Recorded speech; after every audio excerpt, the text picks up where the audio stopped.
Madame, Messieurs, bienvenue à ce nouveau numéro de la Tribune du Parlement, votre magazine qui traite de l'information parlementaire. À la une de l'actualité, le séjour du chef du Parlement à Jakarta en Indonésie. Le docteur Ousmane Bougouma a plaidé la cause de la crise sécuritaire au Sahel devant ses pairs venus du monde entier. Entre discours officiels, entretiens et grandes résolutions à l'issue de cette rencontre, nous vous ferons vivre l'événement en cours d'édition.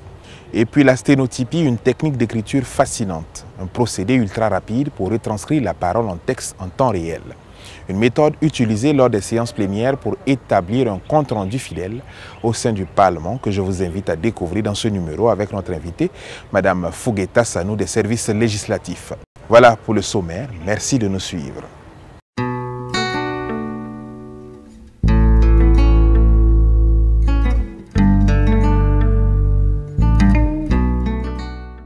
Direction Jakarta en Indonésie, où s'est tenue les 14 et 15 mai 2025 la 19e conférence de l'Union parlementaire des États membres de l'Organisation de la coopération islamique.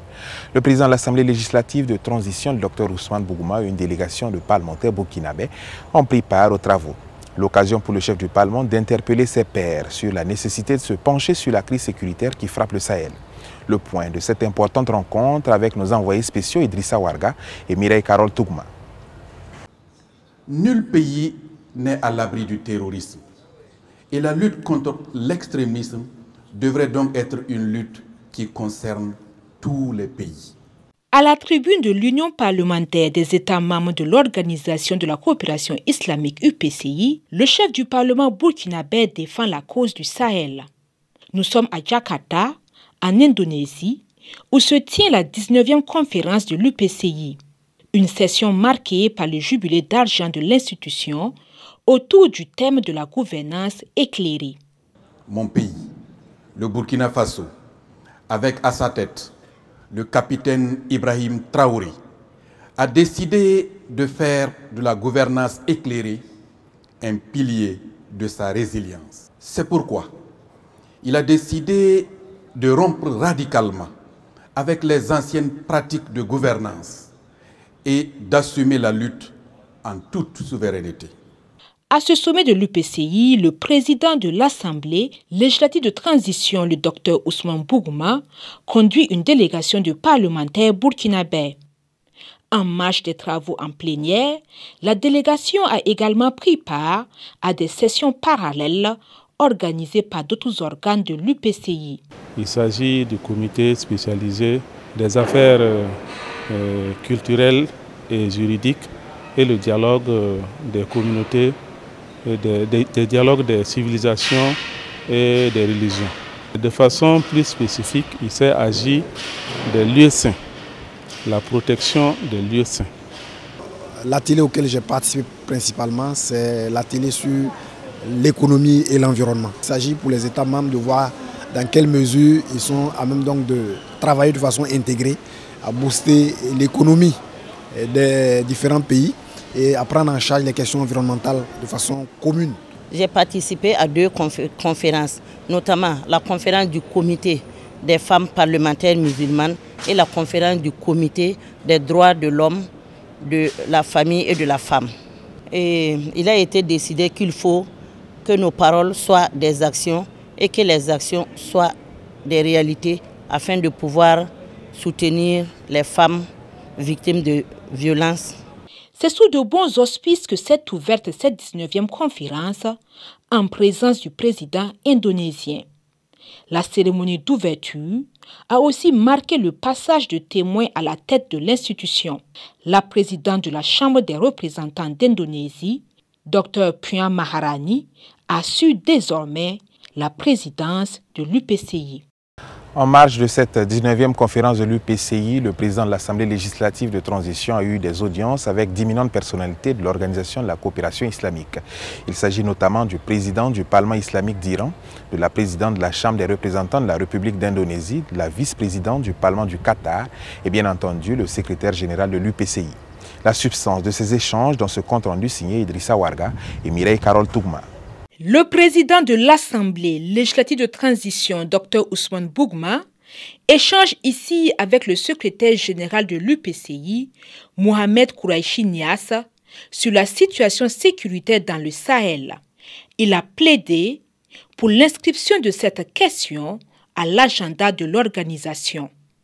Une requête qui a trouvé un écho favorable. Son Excellence a souhaité que le Burkina Faso voit comment on peut organiser une rencontre internationale qui va regrouper les États de l'OCI autour de la question du terrorisme, afin qu'ensemble, nous puissions examiner les causes profondes du terrorisme et voir ensemble comment on peut esquisser des solutions pour une paix durable dans les États membres de l'OCI. Par ailleurs, le chef du Parlement burkinabé s'est entretenu avec son homologue iranien, Mohamed Bagher Ghalibaf, qui a réaffirmé le soutien de l'Iran au Burkina Faso dans sa quête de souveraineté. La vice-présidente du Parlement du Qatar, Dr Hamda bin Hassan Al-Soulati, a appelé à une synergie d'action pour la paix dans le Sahel et entre les États membres de l'OCI. Enfin, la présidente de la Chambre des représentants d'Indonésie, Dr Puan Maharani, a sollicité l'appui du Burkina Faso pour son mandat. Une demande à laquelle le président du Parlement burkinabé a répondu favorablement, l'invitant par ailleurs à effectuer une visite au Burkina Faso. Le chef du Parlement a mis à profit son séjour à Jakarta pour rencontrer la communauté burkinabé vivant en Indonésie. Dr Bougouma a partagé avec ses compatriotes les nouvelles du pays. Il a notamment évoqué les efforts engagés pour venir à bout du terrorisme. Forte d'une vingtaine de membres, notre communauté a salué l'initiative de cette rencontre qui témoigne de la considération des autorités pour la diaspora. Elle a profité de l'occasion pour exposer les difficultés qu'elle rencontre, notamment dans l'établissement de documents administratifs. Dans un élan de solidarité, la communauté a remis une enveloppe symbolique au président de l'Assemblée législative de transition en guise de contribution à l'effort de paix au Burkina Faso. Un geste qui traduit leur attachement à la mère patrie.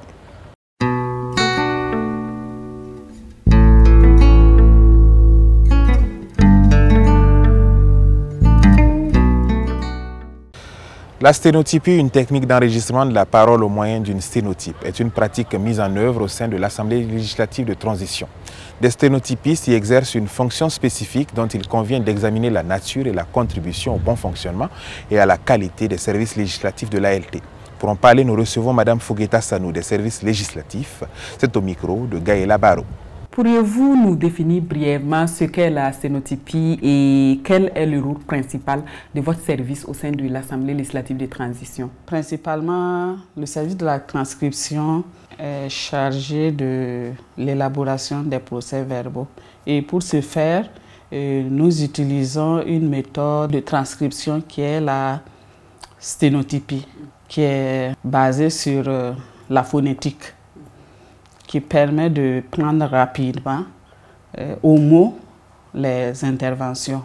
Et quelles sont les principales missions de l'équipe de sténotypie au quotidien pour le service législatif et les travaux parlementaires? Notre rôle principalement, c'est l'élaboration des procès-verbaux.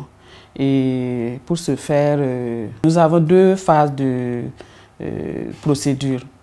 D'abord en séance plénière pour la prise des notes en sténotypie et on enregistre également. Et la deuxième phase, c'est le travail au bureau qui consiste à la retranscription des notes prises, aussi bien en sténographie, en sténotypie plutôt, que sur la base des enregistrements. Madame Sanou, de quelle manière le travail de la sténotypie contribue-t-il à l'efficacité et à la qualité du travail du service législatif de l'Assemblée législative de transition? La mise à disposition des procès-verbaux dans un délai bref contribue à cela. Le procès-verbal, c'est une reprise intégrale de tout ce qui se passe en plénière.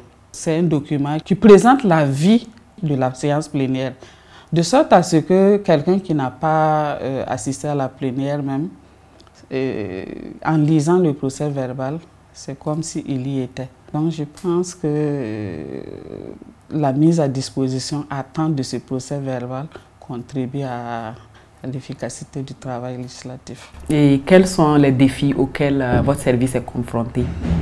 Le service de la transcription est confronté au manque de personnel.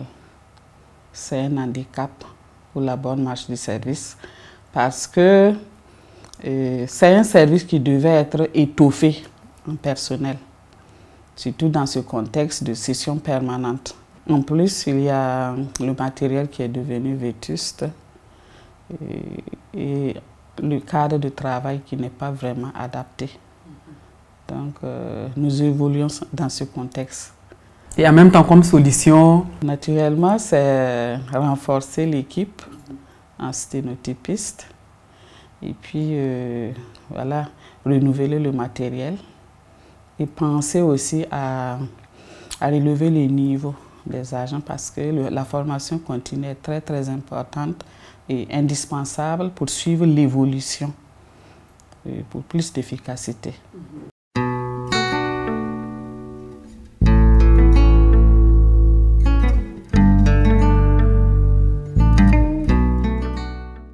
Le vocable parlementaire du jour met en lumière l'UPCI, acronyme de l'Union parlementaire des États membres de la Conférence islamique, institution établie dans le dessein de consolider la concertation et l'unité entre les organes législatifs des nations adhérentes à l'OCI.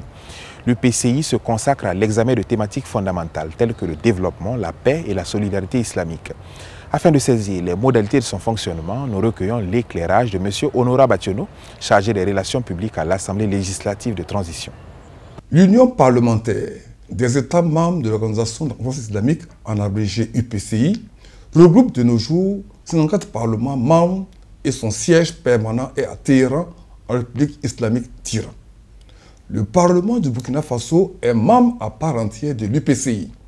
Les objectifs poursuivis par l'Union parlementaire des États membres de l'Organisation de la Conférence islamique sont, entre autres, promouvoir les rencontres et le dialogue entre les parlements des États membres de l'OCI et leurs députés, ainsi que l'échange d'expériences dans le domaine parlementaire et le débat sur des questions à caractère économique, culturel, social et politique, intéressant les États membres de l'Organisation de la Conférence islamique et faire face aux graves défis, aux tentatives de domination culturelle, politique et économique, tout en adoptant les recommandations et décisions appropriées concernant ces questions. Les organes de l'UPCI sont la conférence, la troïka présidentielle, le comité général, le comité exécutif, le secrétariat général et les finances. La 15e conférence de l'UPCI s'est tenue à Ouagadougou en janvier 2020, apportant une preuve supplémentaire de la bonne coopération entre le Parlement burkinabé et l'UPCI. À l'occasion de cette conférence, le chef du Parlement burkinabé de l'époque a été élu à la tête de l'UPCI pour un mandat d'1 année. C'est tout pour cette émission. Merci de l'avoir suivi. À très bientôt pour de nouvelles informations parlementaires.